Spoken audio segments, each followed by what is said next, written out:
Hello and welcome. Today we're diving into a complex and challenging neurological condition, Lennox-Gastaut syndrome, often referred to as LGS. We'll explore what LGS is, its causes, symptoms, diagnosis, treatment, and what life looks like for individuals living with this syndrome. The exact cause of Lennox-Gastaut syndrome can vary from person to person.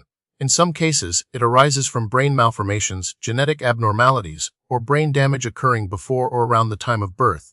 This might include conditions like tuberous sclerosis, cortical dysplasia, or hypoxic ischemic encephalopathy. In other cases, LGS can develop following early childhood brain injuries, such as infections like meningitis or encephalitis. Sadly, for a significant number of individuals with LS, the underlying cause remains unknown, classified as idiopathic. Lennox-Gastaut syndrome involves widespread disruption of normal brain activity. The hallmark of LGS is the presence of slow spike and wave patterns on an EEG, which reflects abnormal electrical discharges throughout the brain. These discharges are linked to the different seizure types seen in LGS. While the precise mechanisms leading to these abnormal discharges are still being researched, it's believed that imbalances in excitatory and inhibitory neurotransmitter systems, like glutamate and GABA, play a crucial role. These imbalances lead to a hyperexcitable state in the brain, making it more prone to seizures. Lennox-Gastaut syndrome is a relatively rare condition, affecting approximately 1 to 5% of all children with epilepsy. It typically appears in children between the ages of 3 and 5 years, but can occur earlier or later in some cases. The incidence is higher in males than in females. While LGS can occur in all ethnic groups, the overall rarity of the syndrome makes definitive epidemiological data challenging to collect. The signs and symptoms of Lennox-Gastaut syndrome are diverse and can vary in severity. The defining feature is the presence of multiple seizure types. These often include tonic seizures, characterized by sudden stiffening of the body, particularly during sleep, atonic seizures, leading to a sudden loss of muscle tone, often resulting in falls, sometimes referred to as drop attacks, atypical absence seizures, causing staring spells with altered awareness, and myoclonic seizures, which are brief, shock-like muscle jerks. Beyond seizures, many individuals with LGS experience developmental delays, cognitive impairment, and behavioral problems. These challenges can significantly impact their daily lives and overall quality of life.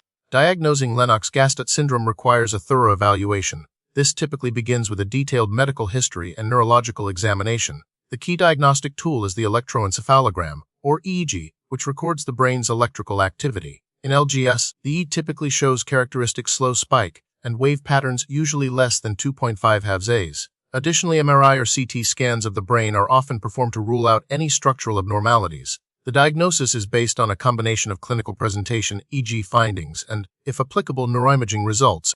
While there aren't specific subtypes of Lennox-Gastaut syndrome in the traditional sense, it's important to consider the underlying cause when classifying cases. LGS may be categorized as symptomatic if it's due to an identifiable cause, or idiopathic when the cause is unknown. This distinction can influence treatment approaches and the overall outlook for the individual.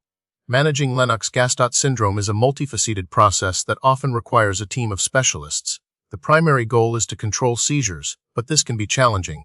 Anti-seizure medications, or AIDs, are the mainstay of treatment, and often multiple medications are used in combination. Common AIDs used in LGS include valproic acid, lamotrigine, topiramate, and rufinamide. In addition to medications, other treatment options include the ketogenic diet, a high-fat, low-carbohydrate diet that can reduce seizure frequency in some individuals. Vagus nerve stimulation, or VNS, is another option, involving the implantation of a device that stimulates the vagus nerve to help regulate brain activity. In some cases, surgery may be considered, particularly if there is a specific area of the brain causing seizures. Comprehensive care also includes addressing developmental delays, cognitive impairment, and behavioral problems through therapies like speech therapy, occupational therapy, and behavioral interventions. Currently, there is no known way to completely prevent Lennox-Gastaut syndrome, particularly in cases where the underlying cause is genetic or unknown.